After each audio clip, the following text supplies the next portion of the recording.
It's an exclusive interview. That's it. With DJ Corey T. Don't nobody else get it, baby. LeVar Entertainment. That's it. All right. All right, let's go. Hey guys, this is your girl Sharia B, and I'm sitting right here in Pensacola, Florida, with my boy DJ Corey T of LeVar Entertainment. I tell you what, this will be an exclusive interview. I mean, this young man is doing some things right here in his hometown, Pensacola, Florida. I'm like, Roy Jones, you must have forgot. No, we ain't forgot. Hey. DJ Corey T is in the house. How you doing, friend? I'm doing good. I'm blessed. Awesome. Yes.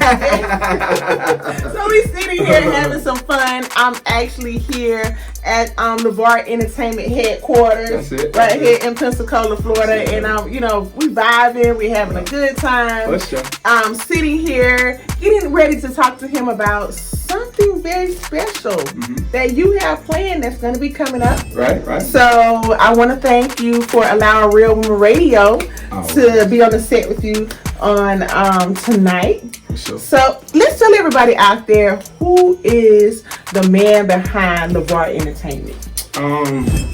LeVar Entertainment is it started from DJ Corey T. We are 10 years into the business now as a DJ. And so we are evolving, thank God. And so Corey LeVar is 10 years of DJ Corey T of his experiences. And where we are now is that we want to just try to take the game to the next level and do our part, I guess, as an OG. Okay. And to further the game and to bring those that are here in Pensacola and in other places, to get us out and to further the culture. Okay. is what we're doing. And that's what LeVar Entertainment is doing. Black excellence, doing business the way we feel we should do business, and working with our own, but at a level that we feel we should work at a professional level, and working with everybody else too.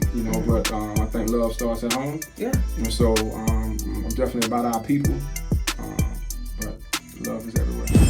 That's awesome. I love what you said. It's for the culture. So, how did you get started with being a DJ? I always, ask DJs that question. What made you want to be a DJ? I think I was always a DJ, and I think I just realized it since I've been DJing. When I look back as a kid, every project we lived in, every neighborhood we lived in, my house was always the house that played the music. Okay. So they would. But we would just put on the music and we would come hang outside, everybody would dance. Everywhere we went, everybody was playing the music. And I think, 10 years ago, I remember having house gatherings, and I would tailor-make a playlist for the people that I had coming over. I had about 10 to 15 people. Wow. And I knew who was coming. And so for 4 hours, I would build that playlist. And for 8 to 9 months straight, nobody never complained about the music. And I watched what I would put together, work from hour to hour as it would build from the old school to to the newer music. Wow. And I watched that and I was like, oh, I think I can do this.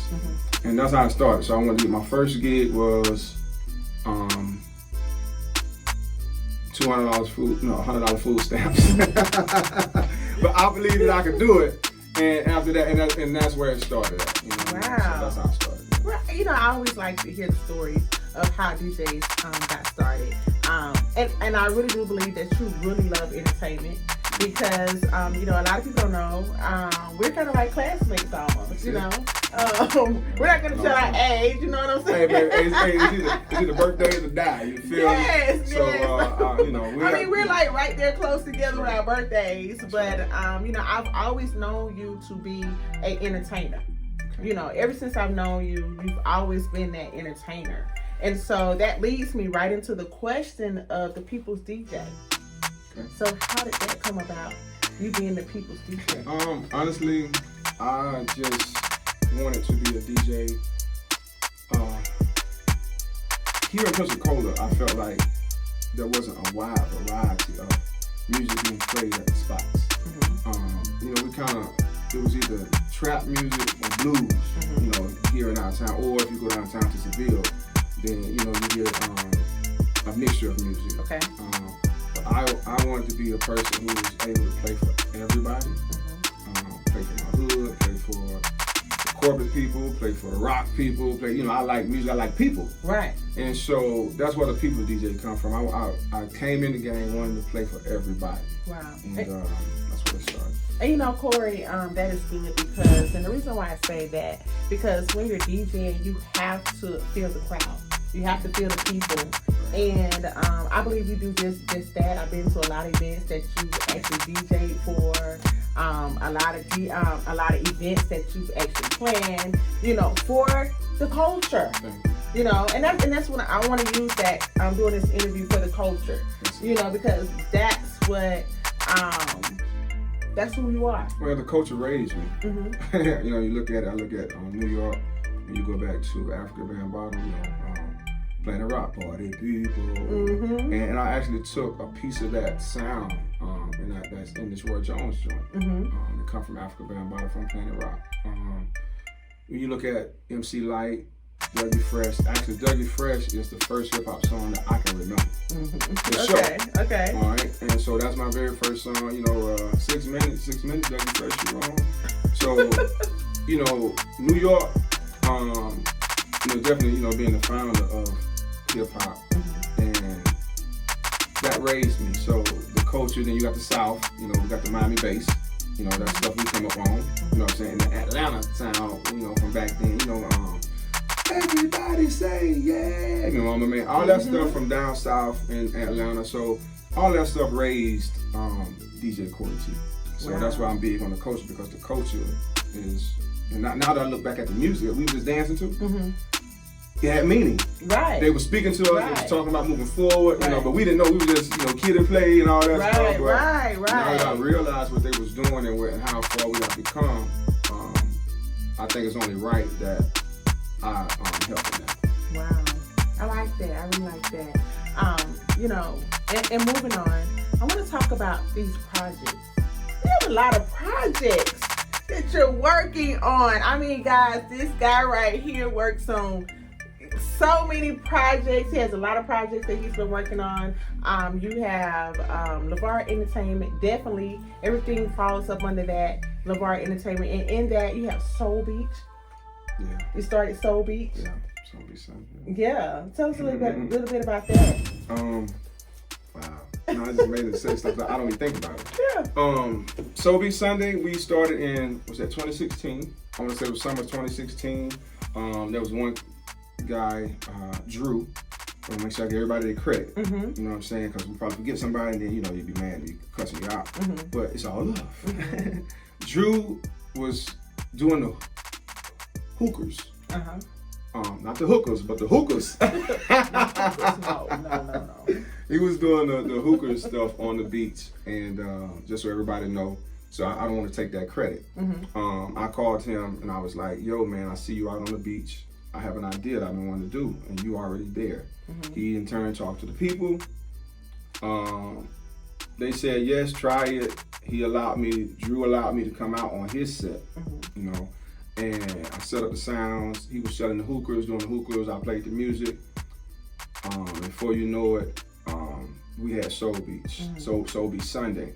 And that comes from, and I want to be real with this, because we as blacks have been going to the boardwalk for many, many years. Many years. And there was we would go to the places on the boardwalk, but they would not play our music. Mm-hmm. But we would still patronize them. We buying all the drinks and things of that Right, nature, but right. nobody played the music that we wanted to hear. Mm-hmm. And I feel like we're classy people. Now, don't get me wrong. I understand that some people that, you just don't want at your establishment, whether they black, white, or whoever, you know what I'm saying? Because that's not the vibe you want, you know what I'm saying? But us as grown people, working people, church-going people, you know what I'm saying? I felt like we deserve, if we want to spend our money, then, you can play something that we want to hear, but nobody they didn't want to take a chance on that, and I get it, because they don't understand our culture, okay? So we was able to do something, and they was able to see, hey, this works, Right. All colored people, ain't, causing trouble. Right. You know what I mean? But that goes back to us as a culture too, of what we're teaching our people. Right. But everybody's not gonna make it out. We get that. But that was the start of Soul Beach in 2016, and that's how that began. And everybody came out, and we just had a ball.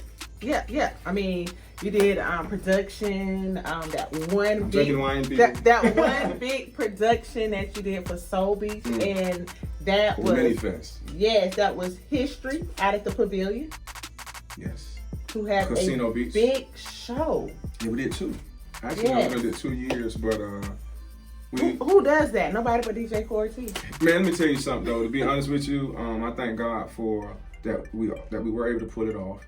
But people like you, that helped it out. You can't do things like that by yourself. Right. And you learn that as you go. You may have somebody that is the catalyst of something, but you cannot pull off nothing major without the help of other people. So anybody out there, you want to do things, you got big goals, big dreams, you have to find people that feel the same way you feel, and you have to pray and ask God to show you those people. Because like we've been running together now for 5 years with Real Women Radio. Right. But we've been having to find ourselves within there, but the intention has to be correct. You know what I'm saying? And let's talk about that, because you are a team member on Real Women Radio. And you've actually been rocking with Real Women Radio from the beginning. Right. So, and I want to say this. Now, don't get me wrong, okay? Because, we real, okay? So don't get me wrong. So, but I'm a real man on Real Women Radio. Yes, he's a real man on Real Women Radio, y'all. So, but I want to say this, and, Corey will, he will stop me in my tracks. But I'm going to just say this. When you came on board at Real Women Radio, I'm going to tell you, I only gave you probably about 3 weeks. Really? Really? I was like, dealing with all y'all women? No. Really? I just could not believe it. That I was coming to work with the women? Yes. And then, to even rock it with us this long, we've seen a lot of people come and go with Real Women Radio, but you've been there with us, from day one. Right.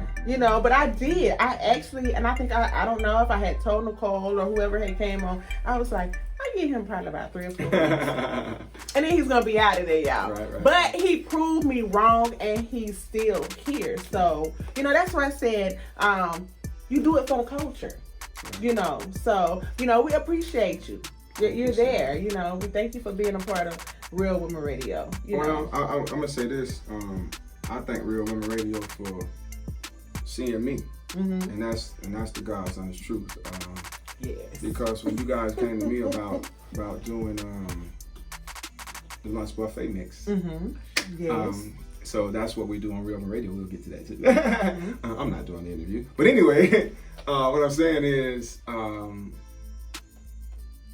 I think you guys are phenomenal people, phenomenal women, and so for you to come to me, that means that you saw something in me. You know what I mean? So I'm kind of grateful for that. And to this day, you guys still support me and help me and push me. And so I think that is a wonderful thing. So that leads us right into what you were just talking about, the lunch buffet mix on Real Women Radio. You've been doing it for a couple of years. Kind of took a little rest from it, but you're going to be coming back really soon with the lunch buffet mix with new mixes, hot music. So we're looking forward to that. So guys, stay tuned to that. Stay tuned to the DJ Corey T lunch buffet mix right here on Real Women Radio. Yes, 365. So hey. Yes, so.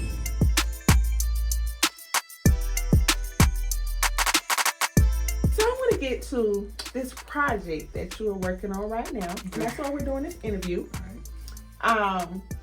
You are a fan of Michael Jackson. I am. You are a big fan of Michael Jackson. You love his music. You have performed and you produced at Soul Beach Sunday, one of your festivals, Thriller. Some of his music, which was, it was just phenomenal, y'all. But dealing with this guy right here, you gotta deal with this guy. You know what I'm saying? Man. That's the old me. That's the old me. But I'm just saying, but he is a type of person that wants excellence.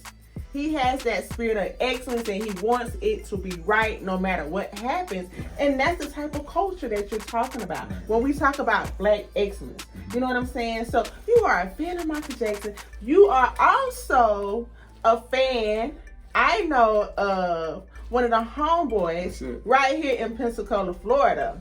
Tell us who that is. JJ, baby.